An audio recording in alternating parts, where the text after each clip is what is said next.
Bir de o kadın da sıcağı var. Evet.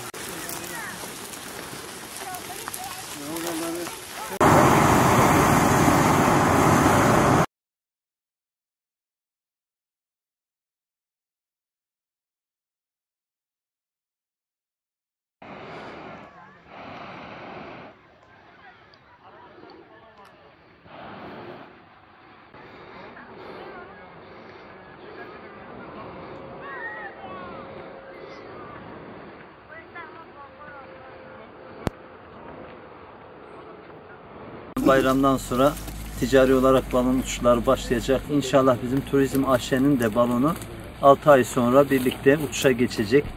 Urfa'mız için çok önemli tabii ki bu. Urfa, Kapadokya'dan sonra ikinci balon uçuş merkezi haline gelecek. Uçuş saatlerimiz Kapadokya'ya eş değerde veya ondan birkaç günde fazla deniyor. Tabii Urfa yeryüzü coğrafyası bakımından da çok güzel. İnsanlar zaten Göbektepe nedeniyle buraya çokça gelmektedirler. Ama Urfa'nın bir ova ve diğer tarihi güzellikleri itibariyle yeryüzü güzellikleri nedeniyle uçuş için çok elverişli. Bayramdan sonra inşallah ticari olarak uçuşlar başlayacak. Urfa turizmin merkezi olacak. Biraz önce kalp şeklindeki bir Türkiye balonuyla uçtuk. Türkiye'nin kalbi Şanlıurfa'da atıyor. Turizmin kalbi Şanlıurfa'da atıyor. Zaten şu anda otellerimizde rezervasyonlarımız oldukça fazla. Pandemiden sonra Urfa birçok turizm zenginliği yönüyle bir cazibe merkezi halindedir. Daha önce Balıklıgöl'ümüzün yanına şimdi Göbektepe, Karahantepe ve birçok tarihi merkezler oluşmaya başladı. Şanlıurfa birçok medeniyetin yaşadığı şehir olduğu için ta Göbektepe tarihin sıfır noktasından başlayarak her döneme ait medeniyeti burada görmek mümkün. Peygamberleri görmek mümkün. İlk insanın nasıl yaşadığını görmek mümkün. Ve bu tarih aralığında farklı medeniyet ve kültürleri görmek mümkün. Ve buna ilişkin gastronomi görmek mümkün. Müziği ve lezzeti görmek mümkün. Velhasıl Urfa'da ne ararsak buluruz. İnşallah Urfa Türkiye bakımından da oldukça bir zenginlik arz edecek.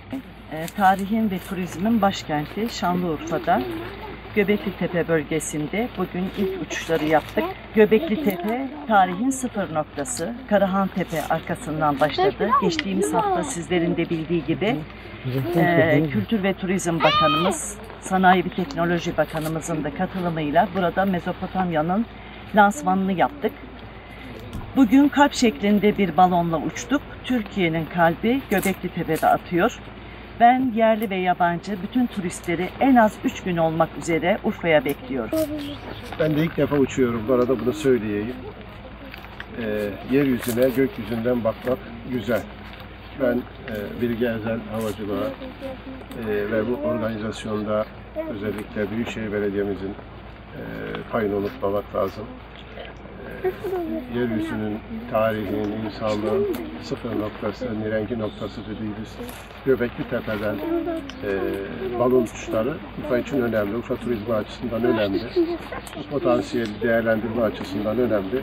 Ben Büyükşehir Belediye'mizi kutluyorum. Urfa'nın daha farklı lokasyonlarında da devam etmesini temenni ediyorum. Sağ olun.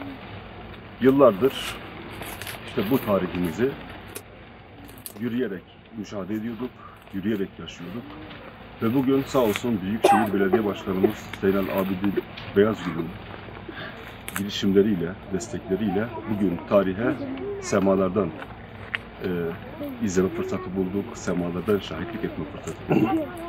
Uçan Bulan projesini düşünüp Şanlıurfa'mıza kazandıran Büyükşehir Belediye Başkanımıza, Şanlıurfalı kardeşlerim adına şükranlarımı iletiyorum. Kapadokya'da balon turizmini başlattığımız dönemdeki heyecanı yaşıyorum. Burası da ikinci bir Kapadokya olma yolunda ilerleyecek. Dolayısıyla bu bölgeyle ilgili çalışmalarımızı 5-6 yıldır yaptık. Belediye başkanımızın destekleriyle bayağı bir yol kat ettik.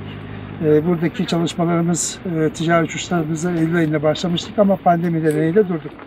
Şimdi burada Türkiye Aşkına isimli bir balonumuz var. Türkiye'nin kalbi Göbeklitepe'de, Şanlıurfa'da atıyor. Türkiye'nin ilk şekilli balonu. Dolayısıyla Türkiye'nin ilk şekilli balon olmasıyla beraber daha sonra bazı sürprizlerimiz de olacak.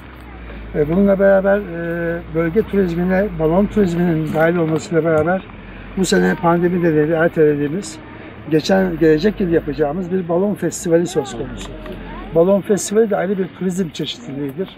Bu da aşağı yukarı 80-90 ülkeden 150'ye yakın balonun burada olması demektir.